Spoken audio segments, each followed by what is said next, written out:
It came down to one order, one commander who chose differently. This is what happens next. The Strait of Hormuz is the most dangerous. 21 miles of water on the planet. It is a narrow throat of ocean that connects the Persian Gulf to the rest of the world.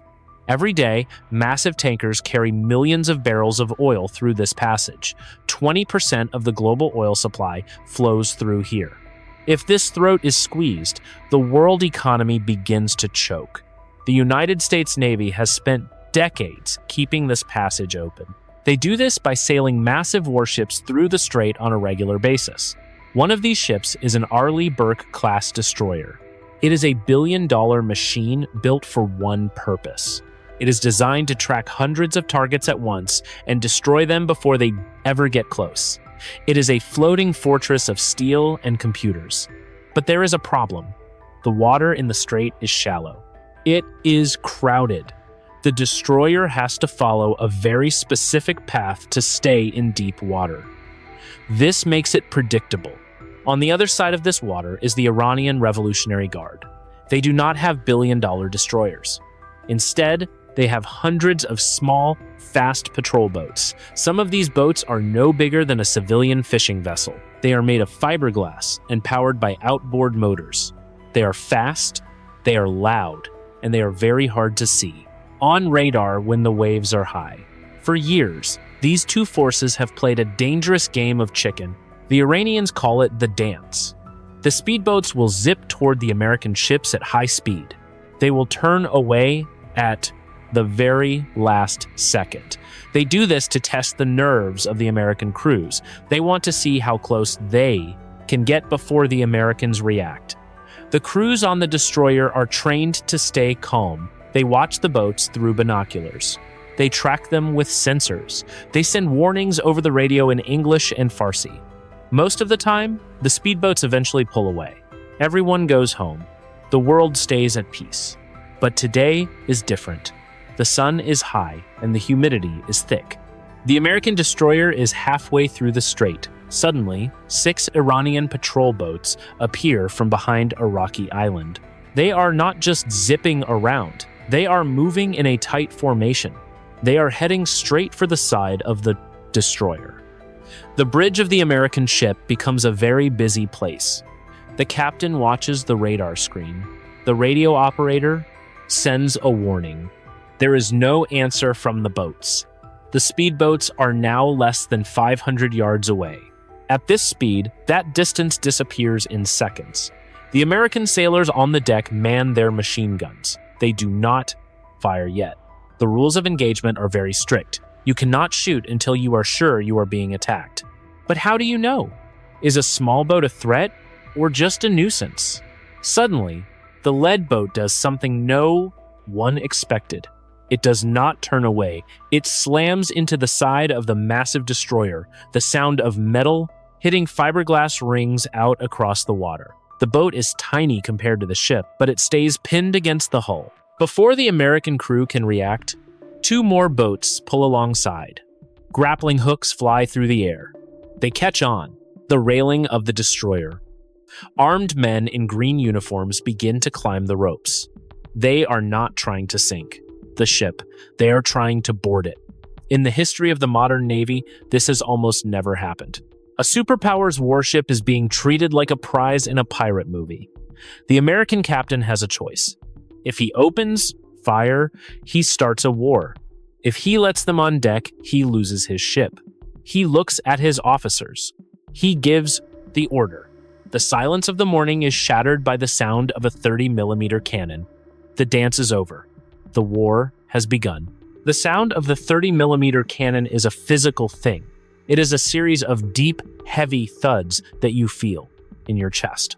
On the deck of the destroyer, the world changes in an instant. The lead Iranian boat simply disappears. It is made of fiberglass and filled with fuel and men. It cannot survive a weapon designed to punch through armor. The water where the boat used to be is suddenly white and red. For a heartbeat, there is a terrible silence. The other 5 boats are still there. They are pinned to the side of the massive ship. The men on those boats are looking at the spot where their friends just died. This is the turning point. In most scenarios, This is where the confrontation ends. The threat is gone. The survivors pull away. The diplomats take over. But that is not what happens today.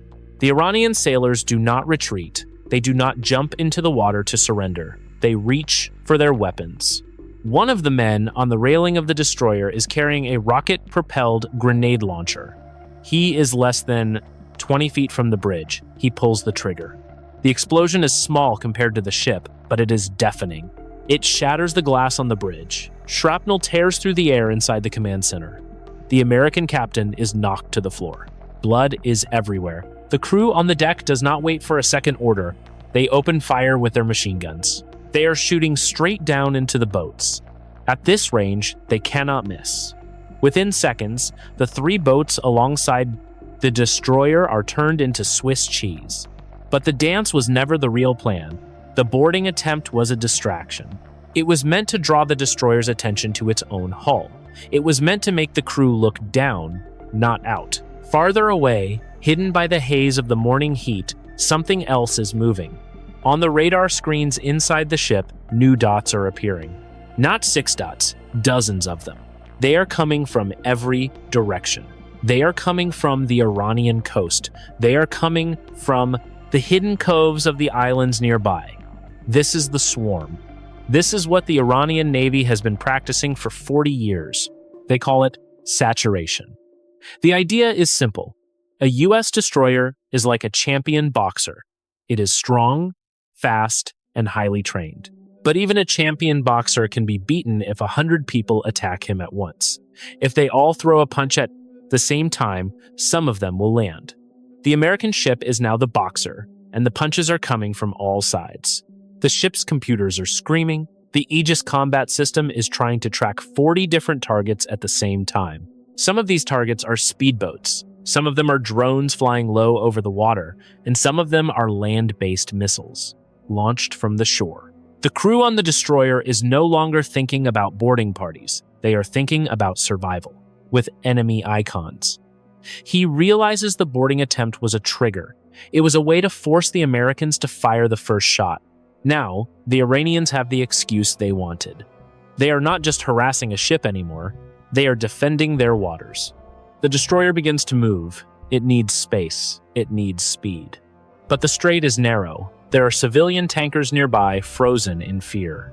The destroyer has to navigate around them while fighting for its life. On the horizon, the first wave of the swarm reaches the outer ring of the ship's defenses. The destroyer's automated gun systems begin to fire.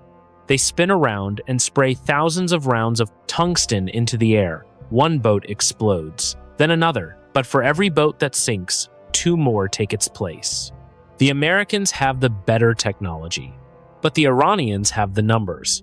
And in the narrow throat of the world, numbers are starting to win. The world is about to find out what happens when a billion-dollar ship meets a $1,000 tactic. The first message out of the Strait of Hormuz is short. It says, "We are being boarded." It says, "We have opened fire." These words change the world in 10 seconds. Inside the United States Navy Command Center in Bahrain, the room goes silent. They have spent decades planning for this exact moment, but seeing it happen in real time is different. The screens are flashing red. A billion-dollar destroyer is calling for help. The commander in Bahrain knows he has a massive problem. He has carrier strike groups in the region. He has hundreds of aircraft ready to fly. But the Strait of Hormuz is a very tight space. If he sends more ships in, he might just be sending them into a trap. On the deck of the destroyer, the immediate consequence is a total loss of control. The crew is no longer following a schedule. They are no longer worried about diplomacy. They are fighting for their lives against an enemy they can barely see. The small boats are not just attacking the ship. They are trying to get under the range of the big guns. The destroyer was built to fight other big ships miles away. It was not built to fight 40 speedboats that are right against its hull. The sailors on the deck are using handheld weapons. They are using machine guns and rifles. This is not how modern naval war is supposed to look. It looks like something from 100 years ago. It is loud and messy and terrifying. Every time the 30mm cannon fires, a boat disappears. But for every boat that is destroyed, the Americans are using up their ammunition. This is the first major lesson of the conflict. It is called magazine depth. A ship only carries so many bullets and so many missiles. If the Iranians can make the Americans use all their ammo on cheap boats, the ship becomes a sitting duck. The Iranians know this. They are sending their oldest, cheapest boats in first. They are using human beings as bait. They want the American ship to empty its magazines. Meanwhile, the rest of the world is starting to feel the shock. The news of the shooting hits the global markets like a lightning bolt.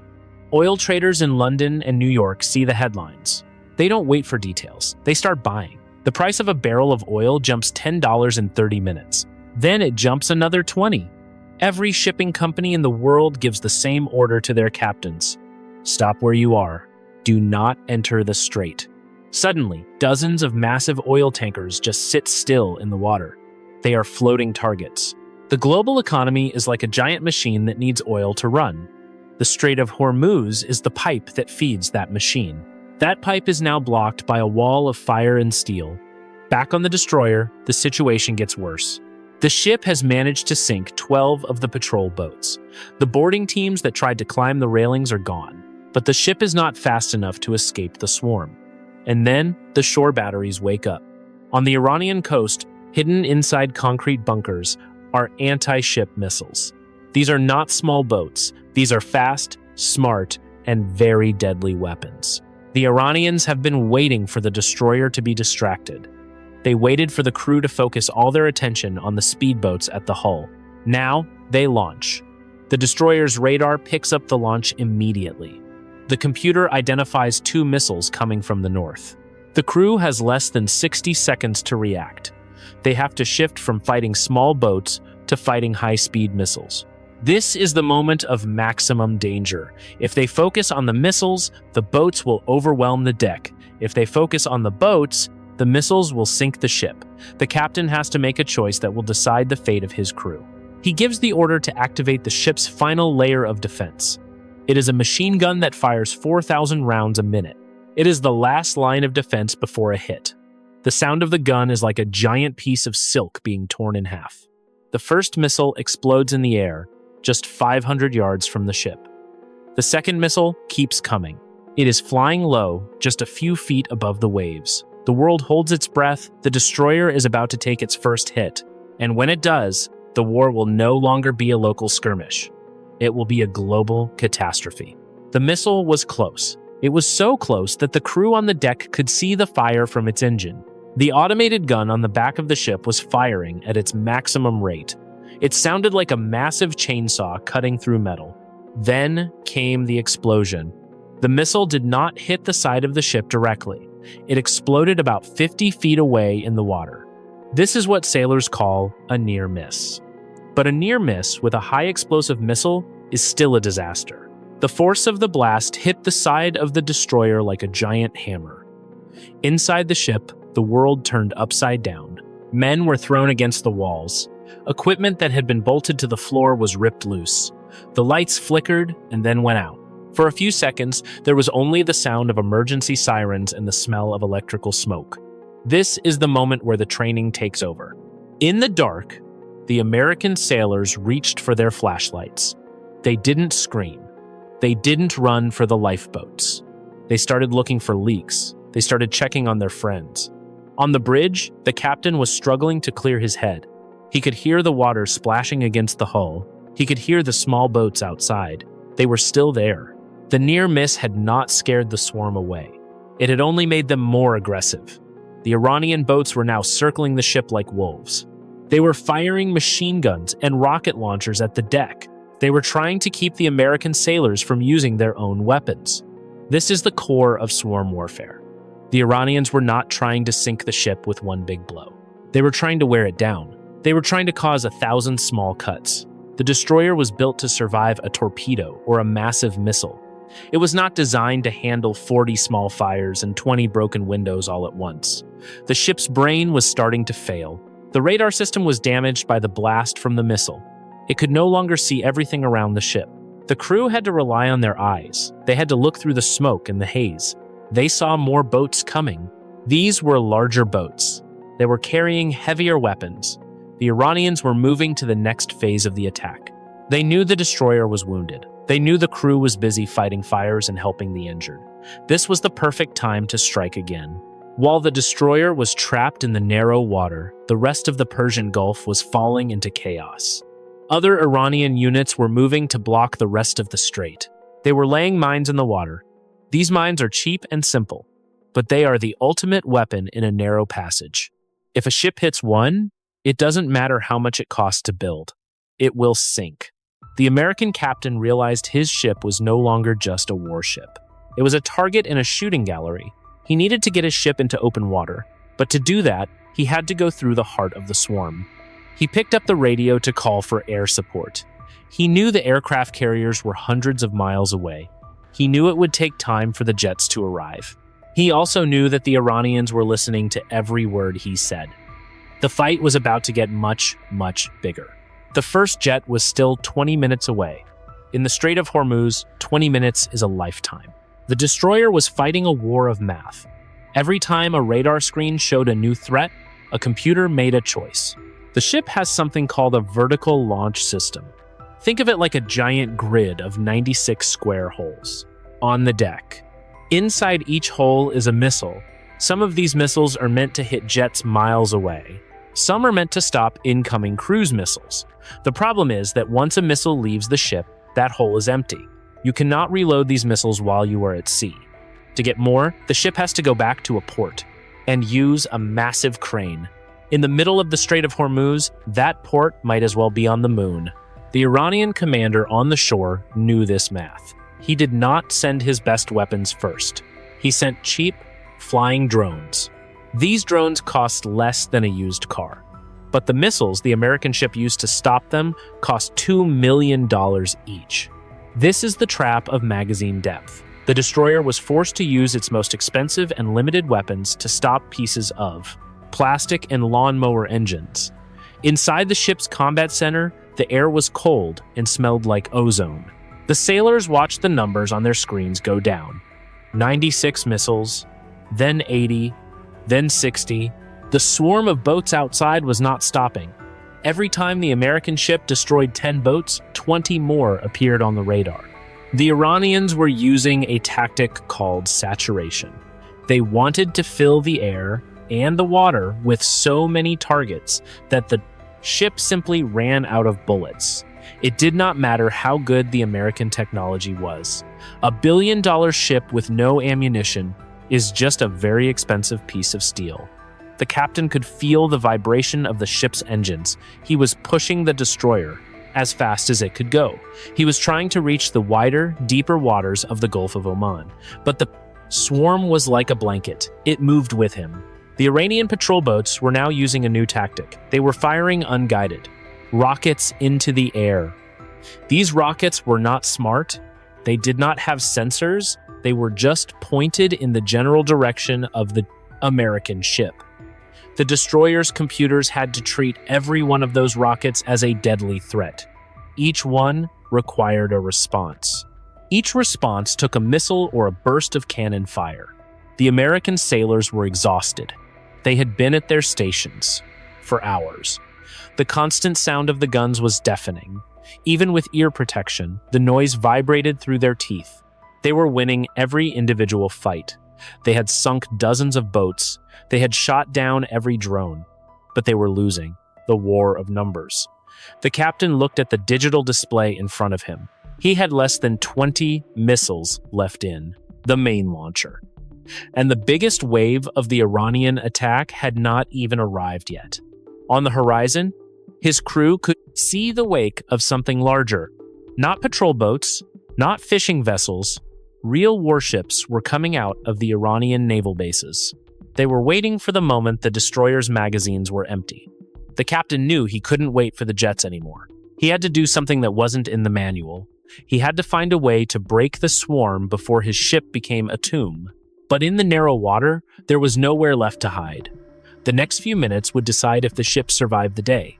The destroyer took its first direct hit at exactly 10 past 11 in the morning. It was not a missile. It was a drone filled with 50 pounds of high explosives. The drone was small and made of plastic. It flew low enough to hide in the spray of the waves. The ship's computers never saw it coming. The explosion happened right on the flight deck at the back of the ship. It was not enough to sink the vessel, but it was enough to start a fire that the crew could not ignore. The black smoke rose high into the humid air. For the Iranian commanders watching from the shore, that smoke was a signal. It was the proof that the giant could be hurt. They sent the order for the final wave.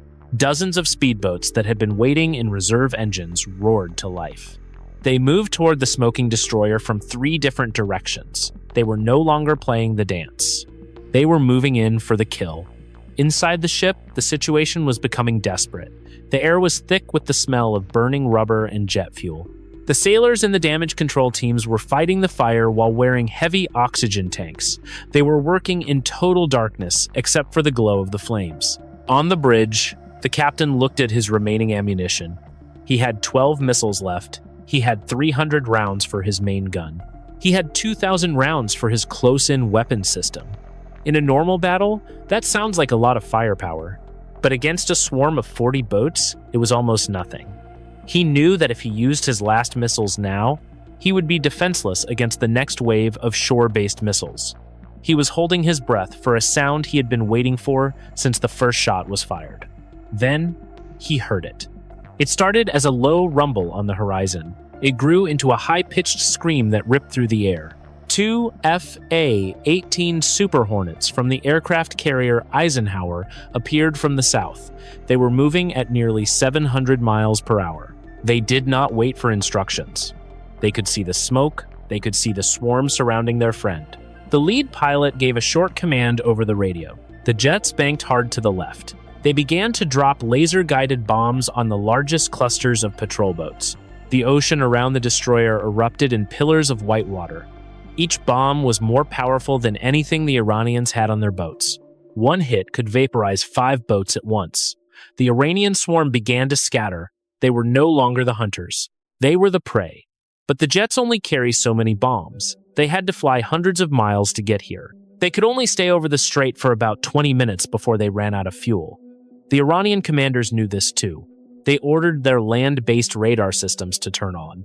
They were going to try to shoot down the American jets. This was the moment the conflict moved from a naval skirmish to a full-scale air war. Suddenly, the sky was filled with the white trails of surface-to-air missiles. The American pilots had to stop attacking the boats and start defending themselves. They began to drop flares and metal strips to confuse the Iranian missiles. The destroyer was still smoking. The fire on the flight deck was growing.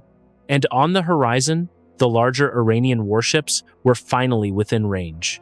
They were not speedboats. They were frigates, armed with heavy cannons and long-range missiles. They were moving in to finish what the swarm had started. The American captain realized that the arrival of the jets had bought him time, but it had not ended the fight. In fact, the stakes had just doubled. If the Iranians could sink a destroyer and shoot down a jet in the same hour, the United States would have no choice but to launch a massive retaliation. The war was no longer about one ship in a narrow passage. It was about who controlled the entire region. The captain looked at his crew. They were tired, bleeding, and covered in soot, but they were still at their stations. He gave the order to turn the ship toward the Iranian frigates.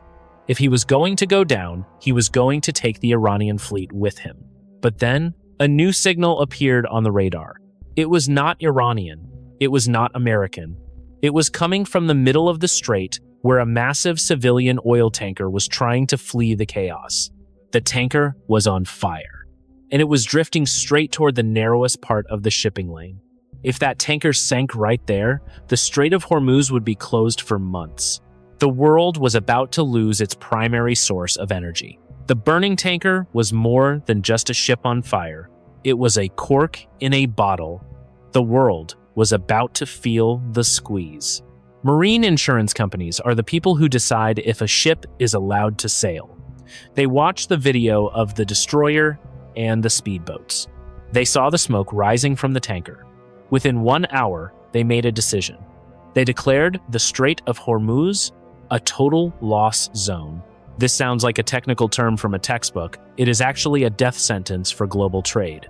It means that if your ship enters that water, no one will protect your money. If your ship sinks, you lose everything. No captain in the world is going to sail into a war zone without insurance. Every tanker in the region dropped its anchor. They just stopped. 20 million barrels of oil were now stuck behind a wall of fire. The global economy lives on a strict schedule. It does not have a backup plan for a closed strait. In London and New York, the price of oil didn't just go up. It broke the scale. People call this the Hormuz premium. It is the extra price everyone pays when the world is afraid. Usually, it is a few cents added to a gallon of gas. Today, it was $50 added to every single barrel. Gas stations in Europe began to change their signs by noon. Factories in Asia started to worry about their power for the next week. The world was beginning to realize how fragile the entire system really is. But the crisis wasn't just about money. It was about the ships themselves. A massive tanker is very hard to move, even when it is working perfectly. When it is on fire and drifting, it is a nightmare. The tanker was moving toward the shallowest part of the channel. If it ran aground there, the pipe would stay blocked for months. The American destroyer was still fighting for its life. The crew had to choose between saving themselves or saving the world's oil supply. The captain looked at the drifting giant. He knew he couldn't let it sink in the middle of the lane. But the Iranian frigates were closing in. He had to decide which fire to put out first. Insurance is something we usually don't think about, but for a ship, it is everything. A single oil tanker can be worth $200 million. The oil inside it can be worth another $100 million. No company will risk that much money on a gamble. When the insurance companies pulled out, the ocean went silent. It was like a giant machine had been unplugged. The ships that were already in the Gulf were trapped. The ships that were outside were forbidden from entering. This created a massive backup. In the Gulf of Oman, hundreds of ships were circling in the water. They were waiting for a word that was not coming. The world was losing millions of barrels of oil every hour. This is the chain reaction. It starts with a small boat and a boarding party. It ends with a global depression. The Iranians understood this better than anyone else. They didn't need to win a naval battle against a superpower. They just needed to break the system. The captain of the destroyer understood this too. He wasn't just a soldier anymore. He was a salvage operator. He was a firefighter. And he was still a target. The first shells from the Iranian warships began to fall near his ship. They were trying to keep the Americans away from the tanker. The world's economy was now resting on a single maneuver. The captain gave the order to push. The billion-dollar warship put its nose against the side of the burning tanker. The steel groaned under the pressure. This was the moment of truth. If the destroyer could push the tanker out of the lane, the world might have a chance. If not, the era of the super ship was over, and the era of the dark was beginning. The fire on the tanker was eventually put out. The American destroyer survived. It was scarred and scorched, but it remained afloat. But the world that ship sailed back into was not the same one it had left that morning. The dance in the Strait of Hormuz was over forever. The trust that held the global oil market together had vanished in the smoke of that first explosion. In the years that followed, the map of the world began to change. The Strait of Hormuz was no longer the center of the energy world. It was seen as a trap. It was a place where $1 million boat could break a $1 billion economy. Leaders in every major capital reached the same conclusion. They could never let their survival depend on 21 miles of water again. The first big shift was the Great Pipeline Era. For decades, countries had talked about building pipes across the desert to bypass the strait. But these projects were expensive and difficult. After the battle, the cost did not matter anymore. Saudi Arabia and the United Arab Emirates began a project that dwarfed the pyramids. They built a massive network of steel pipes that ran from the oil fields straight to the open ocean. These pipes ran for hundreds of miles across the burning sands. They ended at new ports on the Red Sea and the Arabian Sea. These new cities rose out of the dust in less than a decade. They became the new hubs of global trade. The old ports inside the Persian Gulf began to go quiet. The massive tankers that used to crowd the strait were now seen as relics of a dangerous past. This change cost the world over $500 billion. This money was paid by every person who bought a gallon of gas or a plastic toy. The Hormuz premium never really went away. It just became a permanent part of the price of living in the modern world. But the biggest change was not in the oil. It was in the way the world was protected. The United States Navy looked at the damage to the destroyer and made a hard choice. They realized that the age of the supership was ending in confined waters. A destroyer is a masterpiece of engineering, but it is also a single point of failure. If you lose one ship, you lose $1 billion and 300 highly trained people. The Navy stopped sending these massive ships into narrow passages. Instead, they began to build what they called the Cloud Fleet. They replaced the single destroyer with 50 small, autonomous vessels. These ships were no bigger than the Iranian patrol boats that had started the war. They were made of carbon fiber and powered by batteries. They had no crews on board. They were controlled by sailors sitting in air-conditioned rooms in Nevada and Virginia. These small ships were cheap. They were replaceable. If an Iranian patrol boat tried to board one, there was no one to capture. If a drone hit one, the Navy just sent another to take its place. The swarm was no longer just an Iranian tactic. It was the new American strategy. The ocean became a place of ghosts. Thousands of small, silent machines patrolled the waters of the Middle East. They watched everything. They listened to every radio signal. The era of the sailors standing on the deck with binoculars was gone. The human element was being pushed further and further away from the front lines. People thought this would make the world safer. They thought that if there were no humans on the ships, there would be no reason to fight. But they were wrong. Without the risk of human life, the rules of engagement became much looser. The machines began to fire at each other more often. Small skirmishes happened every week. Because no one was dying, the world stopped paying attention. The war in the Strait became a permanent, low-level hum in the background of history.